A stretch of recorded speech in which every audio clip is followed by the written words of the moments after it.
Welcome back to my channel. It is episode 35। एक concept हमारा रह गया है इस चैप्टर में जिसका नाम है ड्रैगोज रूल। ठीक है, छोटा सा रूल है, छोटा सा कंसेप्ट है, उसको हम लोग देख लेते हैं।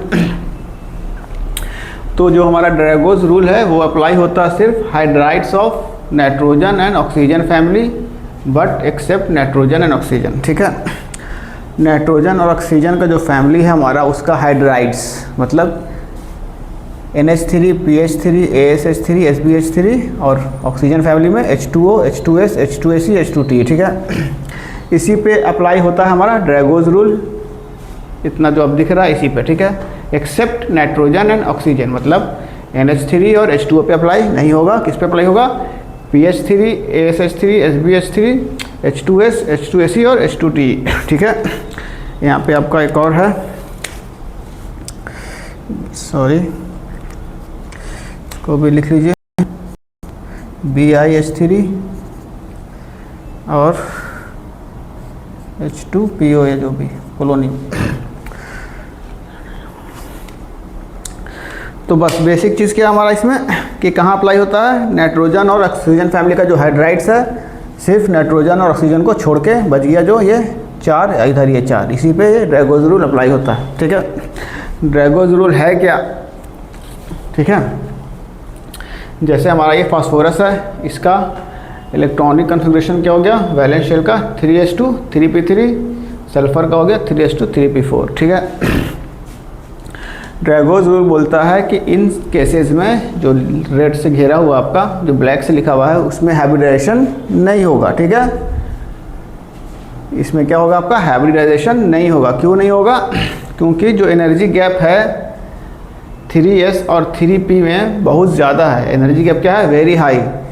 ठीक है, हमने हाइब्रिडाइजेशन में पढ़ा था, हाइब्रिडाइजेशन के लिए क्या होना चाहिए? जो भी ऑर्बिटल आपका इंटरमिक्स करेगा उसका एनर्जी या तो बराबर हो या थोड़ा सा का डिफरेंस हो, मतलब इक्वल हो या कंपेरेबल हो। ठीक है, ज़्यादा डिफरेंस होगा एनर्जी का तो फिर हाइब्रिडाइजेशन नहीं होगा। ठीक है, इसीलिए क्या है यहाँ पे एनर्जी गैप बहुत ज़्यादा है।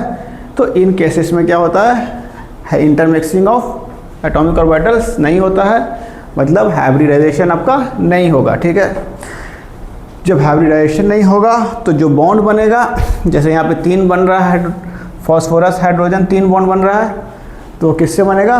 प्योर p ऑर्बिटल से, प्योर p ऑर्बिटल से। ठीक है, NH3 में किससे बनता है? sp3 हाइब्रिड ऑर्बिटल से। ठीक है, 4 हाइब्रिड ऑर्बिटल बनता है आपका NH3 में, जिसमें क्या है आपका एक लोन पेयर भी शामिल होता है। हाइब्रिडाइजेशन में क्या शामिल होता है? 3 बॉन्ड पेयर और एक लोन पेयर। ठीक है,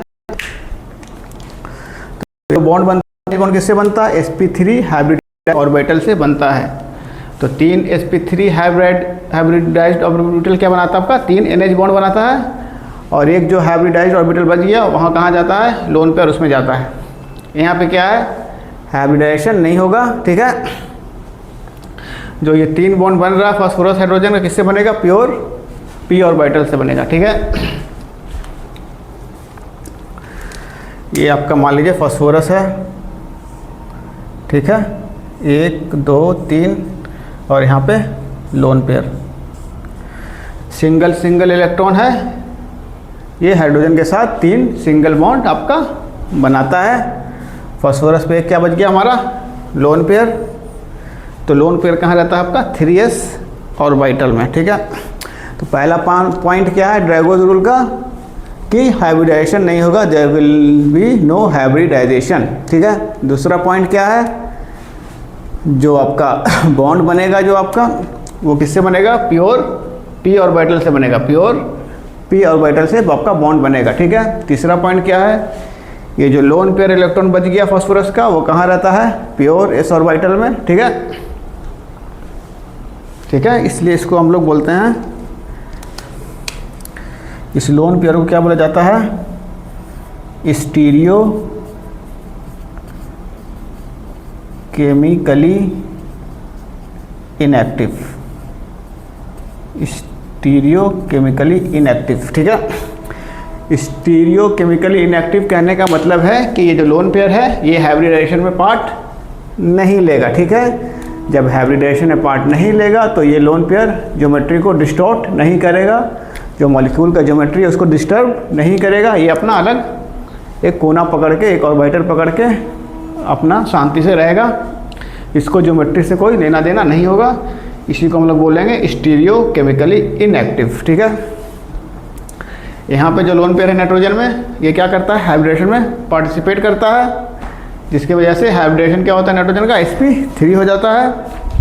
ये लोन पेयर क्या करता है, ज्योमेट्री को इसके डिस्टॉर्ट करता है, डिस्टर्ब करता है, जिससे इसका शेप क्या हो जाता है, पिरामिडल शेप हो जाता है। अदरवाइज क्या होता है, इस sp3 में जो रेगुलर स्ट्रक्चर रहता है तो क्या होता है, टेट्राहेड्रल शेप क्या होता है, टेट्राहेड्रल। मगर लोन पेयर के आने से क्या हो गया, शेप पिरामिडल हो गया, मतलब उसने इसके ज्योमेट्री को डिस्टर्ब कर दिया, डिस्टोर्ट कर दिया, ठीक है। और इसमें क्या होता है, बॉन्ड एंगल कितना होता है रेगुलर टेट्राहेड्रल में 109.5 डिग्री, मगर लोन पेयर के आने से क्या हो जाता है 107 डिग्री या 107.5 डिग्री जो भी। तो इसके बॉन्ड एंगल को ये लोन पेयर घटा देता है। तो इस लोन पेयर को हम लोग बोलते हैं stereo chemically active lone pair, ठीक है। तो यहाँ पे जो हमारा इन सब में जो लोन पेयर है हमारा एक लोन पेयर, उसको हम लोग बोलते हैं स्टीरियो केमिकली इनएक्टिव, ठीक है। सेम कैसे यहाँ पे रहेगा हमारा, यहाँ पे एक लोन पेयर था, यहाँ पे दो लोन पेयर है, ठीक है। तो यहाँ पे हाइब्रिडेशन क्या होता है, दो बॉन्ड पेयर, दो लोन पेयर, तो sp3। और इन चारों में क्या होगा, हाइब्रिडेशन नहीं होगा। जो ये दो बॉन्ड बन रहा किससे बनेगा हमारा, प्योर p ऑर्बिटल से, ठीक है। 3p4 का मतलब क्या हो गया आपका,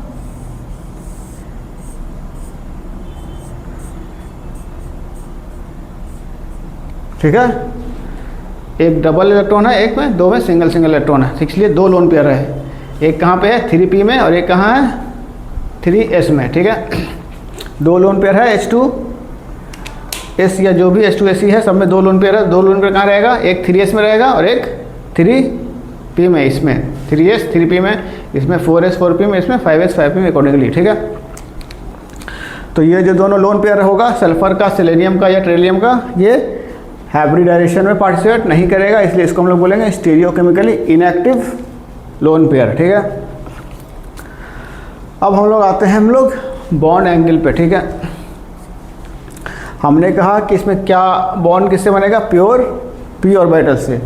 तो प्योर p ऑर्बिटल क्या होता है, एक दूसरे पे 90 डिग्री होता है, px py pz एक दूसरे से कितना एंगल बनाता है 90 डिग्री। तो इन सब में बॉन्ड एंगल कितना होगा आपका 90 डिग्री के आसपास होगा। इसमें कितना होता है हम बताते हैं, इसके बाद कितना कहते हैं, इसको नोट कर लीजिए पहले।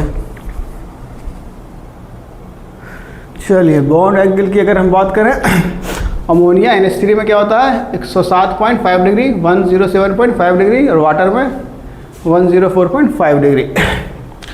इसमें एक लोन पेयर है, इसलिए 2 डिग्री से घटा देता है। मतलब अगर रेगुलर एक टेट्राहेड्रल होता तो 109.5 डिग्री, मगर कितना है 107.5 डिग्री, 2 डिग्री कम हो गया ड्यू टू लोन पेयर। यहाँ पे दो लोन पेयर है, इसलिए 5 डिग्री से आपका कम हो गया, ठीक है। अब इन लोग की बात करें जहाँ हाइब्रिडेशन नहीं होता है, तो बॉन्ड एंगल हमने बताया था करीब करीब 90 डिग्री के बराबर होता है, क्योंकि बॉन्ड जो फॉर्म हो रहा है प्योर p ऑर्बिटल से हो रहा है, और p orbital px py pz एक दूसरे पे 90 डिग्री से इंक्लाइन होते हैं, ठीक है।